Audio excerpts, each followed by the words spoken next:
Good morning class. हमारा chapter complete हो गया था। सो आज हम क्वेश्चन आंसर करेंगे। तो सबसे पहला क्वेश्चन है, निम्नलिखित को पृथक करने के लिए आप किन विधियों का अपनाएंगे। तो ये आपसे सेपरेशन टेक्निक्स के नाम पूछ रहा है। सोडियम क्लोराइड को जल के विलयन से पृथक करने में तो आपने पढ़ा था, उसके अंदर इवेपोरेशन वाष्पन विधि, तो इसके अंदर वाष्पन विधि आएगी। तो अब हम आते हैं नेक्स्ट क्वेश्चन पे। हमने इसमें कर लिया है वाष्पन, ठीक है, इवेपोरेशन बेटा। सेकंड है आपका अमोनियम क्लोराइड को सोडियम क्लोराइड तथा अमोनियम क्लोराइड के मिश्रण से पृथक करने में ऊर्ध्वपातन आएगा बेटा, क्योंकि ये इसमें से जो सोडियम क्लोराइड है वो नहीं दिखाता और अमोनियम क्लोराइड ऊर्ध्वपातन दिखाता है। तो ये आ जाएगा आपका ऊर्ध्वपातन। इंग्लिश में बेटा सब्लिमेशन आएगा। धातु के छोटे टुकड़ों को कार के इंजन के ऑयल से पृथक करने में, देखो धातु जो है वो घुलेगी नहीं ऑयल के अंदर, तो आप नॉर्मल फिल्ट्रेशन टेक्निक आप इस्तेमाल कर सकते हो, छानन विधि इस्तेमाल कर सकते हो। तो इसके अंदर आएगी सिंपल छानन विधि। उसके बाद हम आते हैं दही से मक्खन निकालने में। दही से मक्खन निकालने के लिए आपको बताई थी कौन सी विधि, आप केंद्रण विधि, जिसको हम इंग्लिश में बोलते हैं सेंट्रीफ्यूगेशन। तो सेंट्रीफ्यूगेशन टेक्निक हम इस्तेमाल करेंगे। उसके बाद जल से तेल निकालने के लिए, जल से तेल निकालना है तो आपको एक सेपरेटिंग फनल दिखाया था, आप उसका इस्तेमाल करेंगे, ठीक है ना। तो ये जो पृथक्करण कीट थी उसका इस्तेमाल करेंगे। चाय से चाय पत्ती को पृथक करने में, देखो चाय जो आप बनाते हो फिर चाय पत्ती कैसे अलग करते हो, सिंपल छानन विधि से ना, छानने लगाते हो, तो फिल्ट्रेशन टेक्निक छानन विधि। बालू से लोहे की पिनों को पृथक करने में सिंपल मैग्नेट यूज़ करोगे, लोहे की पिन मैग्नेट की चिपक जाएगी तो चुंबक की सहायता से। भूसे से गेहूं के दाने को पृथक करने में तो आप इसको विनोइंग टेक्निक इस्तेमाल करोगे, जिससे हम फटकना बोलते हैं। फटक फटक कर आपकी मदर जो होती हैं वो निकालती हैं, तो इंग्लिश में इसको बोलते हैं बेटा विनोइंग, और हिंदी में आपने सिंपल लिखना है फटकना, ठीक है। उसके बाद पानी में तैरते हुए महीन मिट्टी के कण को पानी से अलग करने के लिए, पानी में छोटी छोटी मिट्टी के कण हैं वो अगर आपने पानी से सेपरेट करने हैं तो आप आराम से, अगर मोटे कण होते हैं तो बेटा हम छानन विधि इस्तेमाल कर लेते हैं, और बहुत ज़्यादा महीन होते हैं तो हम सेंट्रीफ्यूगेशन टेक्निक भी इस्तेमाल कर सकते हैं। पुष्प की अपकेंद्रण विधि बोलते हैं सेंट्रीफ्यूगेशन को बेटा। पुष्प की पंखुड़ियों के निचोड़ से विभिन्न रंजकों को पृथक करने में तो आप सिंपल क्या कर सकते हो, नाम ही पता चल रहा है, अलग अलग रंजकों को अलग करना है तो क्रोमेटोग्राफी, ठीक है ना। तो अलग अलग कंपोनेंट्स इस्तेमाल कर अलग अलग हो जाते हैं क्रोमेटोग्राफी में। इंग्लिश में भी क्रोमेटोग्राफी होता है, हिंदी में भी क्रोमेटोग्राफी होता है। नेक्स्ट जो आपका क्वेश्चन है वो है, चाय तैयार करने के लिए आप किन किन चरणों का प्रयोग करेंगे। विलयन, विलायक, विलेय, घुलना, घुलनशील, अघुलनशील, घुले तथा अवशेष शब्दों का प्रयोग करें। तो आपने एक तरीके से चाय बनानी है, तो चाय कैसे बनाते हैं उसके लिए आपको गाइडलाइन लेनी पड़ेगी अपनी मदर से। तो चाय कैसे बनाते हैं, सबसे पहले तो हम पानी लेंगे, पानी के अंदर चीनी डालेंगे, तो चीनी पानी में घुल जाएगी तो वो चीनी और पानी ने मिल के क्या बना लिया बेटा, विलयन। तो आपने क्या बोलना है, चीनी पानी में घुलकर चीनी का और पानी का क्या बन गया है, विलयन। उसमें चीनी क्या है, चीनी क्या है, विलेय, और जो पानी है वो क्या है, विलायक। तो विलेय जो है वो चीनी है और विलायक जो है वो पानी है, और उसमें वो घुल गई है क्योंकि वो घुलनशील है, ठीक है। अब उसके अंदर हमने चाय पत्ती डाली, चाय पत्ती जो होती है वो अघुलनशील होती है, तो इसके अंदर ये इनसॉल्यूबल आ जाएगी, अघुलनशील।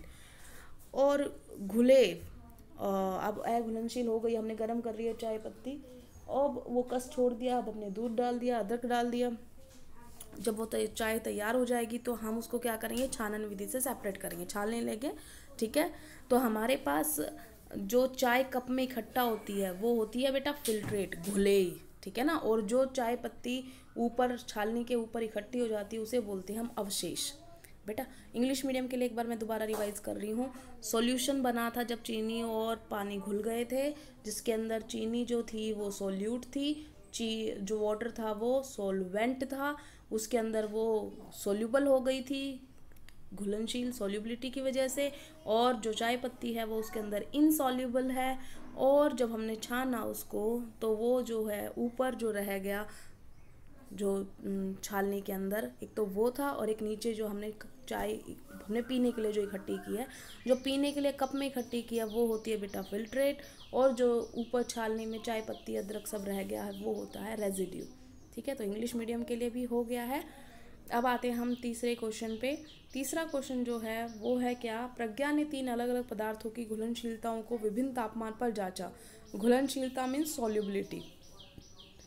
प्राप्त हुए परिणामों को 100 ग्राम जल में विलेय पदार्थ की मात्रा जो संतृप्त विलय बनाने हेतु पर्याप्त है। संतृप्त विलय याद है आपको, सैचुरेटेड सॉल्यूशन जिसमें और ज़्यादा सॉल्यूट को हम ऐड ना कर सकें, और ज़्यादा विलायक के अंदर ना घोले जा सकें, उस विलयन को हम संतृप्त विलयन कहते हैं। अब इसमें ये अलग अलग तापमान पे दे रखे हैं, ठीक है, दे दिया।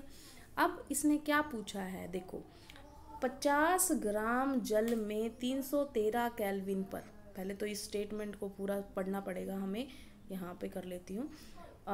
50 ग्राम जल में 313 केल्विन, पहले तो 313 केल्विन ढूंढो, ढूंढ लिया। उसके बाद पोटेशियम नाइट्रेट ढूंढो, देखो पोटेशियम नाइट्रेट है ये और 313 केल्विन है ये।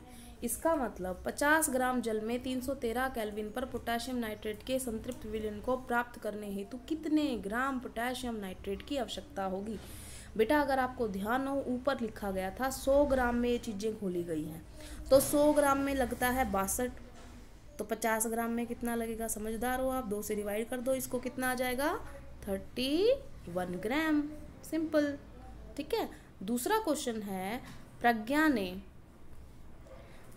ने 353 केल्विन पर पोटेशियम आयोडाइड का एक संतृप्त विलयन तैयार करती है, प्रज्ञा करती है पोटेशियम क्लोराइड का। तो हम पोटेशियम क्लोराइड वाली लाइन देखते हैं। पोटेशियम क्लोराइड कौन से केल्विन पे बोला उसने, 353 केल्विन, लास्ट वाली लाइन, तो इसका मतलब ये वाला। ठीक है, 353 केल्विन पर पोटेशियम क्लोराइड का एक संतृप्त विलयन तैयार करती है, विलयन को कमरे के तापमान पर ठंडा होने के लिए छोड़ देती है। तो बेटा विलयन जो कमरे का तापमान होगा वो तो कम होगा। 353 केल्विन का मतलब क्या है, आप इसमें से 273 घटाओ, आप 353 में से 273 घटाओगे तो कितना आ जाएगा, घटा के देखो, अभी घटा लेते हैं। 353 माइनस 273, तो ये आ गया आपका 3 से 3 0, और ये आ जाएगा आपका 15 में से 7 गए 8, 80 डिग्री सेल्सियस। ठीक है ना, तो 80 डिग्री सेल्सियस है ये तापमान, और कमरे का तापमान होता है बेटा वो होता है 25 डिग्री सेल्सियस, तो लगभग 298 केल्विन। तो यहाँ पर कितना है, ये 293 का दे रखा, कोई बात नहीं, हम इतना ले लेते हैं 35। तो अगर आपको ये बात समझ में आ रही है तो वो क्या कह रही है कि उसने इतना तापमान पे गर्म किया था तो वो इतनी सोल्यूबल हो गई थी पोटेशियम क्लोराइड। अब बताओ रूम टेम्परेचर पे क्या होगा। भाई सीधी सी बात है, तुमने जब ज़्यादा तापमान करते हैं तो ज़्यादा सोल्यूबिलिटी होती है, जब कम तापमान करोगे तो वो चीज़ वापस आ जाएगी। इसका मतलब ज़्यादा घुला हुआ है ना 54 पोटेशियम क्लोराइड, वो वापस आ जाएगा, और सिर्फ 35 जो होगा वो घुला हुआ होगा, बाकी जो 35 से ज़्यादा हो गया, 54 और 35 में से घटा के देख लो, उतना ग्राम आपका बाहर निकल के आ जाएगा, उसके अंदर विलयन के अंदर दिखाई देने लग जाएगा। आपको इस तरीके से समझ लो, जैसे आप चाशनी बनाते हुए कभी देखा होगा ना, तो चाशनी में कितनी सारी चीनी लगती है जब हम गर्म करते हैं, और जब गर्म करते हैं रहते हैं तो वो घुलती रहती है, लेकिन जब आप उसको ठंडा कर देते हैं तो फिर चीनी बाहर आने लग जाती है। तो वो समझ में आ गया क्यों, क्योंकि तापमान जब कम होने लग जाता है धीरे धीरे तो उसकी सोल्यूबिलिटी धीरे धीरे कम हो रही है, क्योंकि हमने पढ़ा था कि टेम्परेचर बढ़ाने से सोल्यूबिलिटी बढ़ती है। ठीक है, इतना समझ में आ गया। तो अब ठंडा होने पे क्या होगा, वो पोटेशियम जो क्लोराइड था वो वापस बनना शुरू हो जाएगा। अब उसने क्या बोला है, अगला क्वेश्चन जो है 293 केल्विन पर प्रत्येक लवण की घुलनशीलता का परिकलन कीजिए।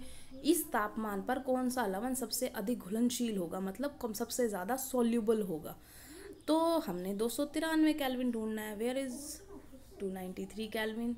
तो हम अभी इस पे आते हैं 293 केल्विन पे। तो आपका ये हो गई सारणी जो आपने इस्तेमाल करनी है, 293 ये हो गई। ठीक है ना, अब इसमें देखो एक है 32, एक है 36, एक 35, एक 37। ये तो सबसे पहले आपने हर एक की लिखनी है, क्योंकि उसने बोला था कि हर एक की बताओ कितनी होती है। देखो potassium nitrate, sodium chloride, potassium chloride, ammonium chloride, ये तो आप लिख दोगे ना, इनकी इस टेम्परेचर पे इतनी सोल्यूबिलिटी है, इतनी घुलनशीलता है। और उसके बाद आप ये कहोगे इस तापमान पर सबसे ज़्यादा घुलनशीलता किसकी है, अमोनियम क्लोराइड की, क्योंकि उसकी वैल्यू है 37 जो सबसे ज़्यादा है। ठीक है। इसके बाद हम आते हैं बेटा अगले क्वेश्चन पे, तापमान में परिवर्तन से लवण की घुलनशीलता पर क्या प्रभाव पड़ता है। तो आपने ये बोलना है तापमान बढ़ेगा, टेम्परेचर बढ़ेगा तो ज़्यादातर सोल्यूबिलिटी जो घुलनशीलता होती है वो भी बढ़ती है, ठीक है ना। क्योंकि आपने अभी देखा इस टेबल से, देखो शुरुआत में ये देखो पोटाशियम नाइट्रेट जो था वो 21 था शुरुआत वाले पे, फिर थोड़ा और टेम्परेचर बढ़ रहा है 32, फिर 62, फिर 106, फिर 167। इसका मतलब तापमान बढ़ाते हैं वो बढ़ता गया। अगले वाला देखो 36, 36, 36, 37, 37, इसका मतलब और बढ़ रहा है। फिर 35, 35, 40, 46, 54, 54, 37, 41, 55, 66। ये सब क्या फिगर बता रहे हैं आपको, कि ये बता रहे हैं कि जैसे जैसे तापमान बढ़ा वैसे वैसे इन सब सॉल्ट्स की सॉल्युबिलिटी बढ़ गई, ठीक है। तो आज के लिए इतना ही, आज हम इतने क्वेश्चन करेंगे, ये क्वेश्चन आप अपनी नोटबुक में कर लें, ठीक है। Thank you class.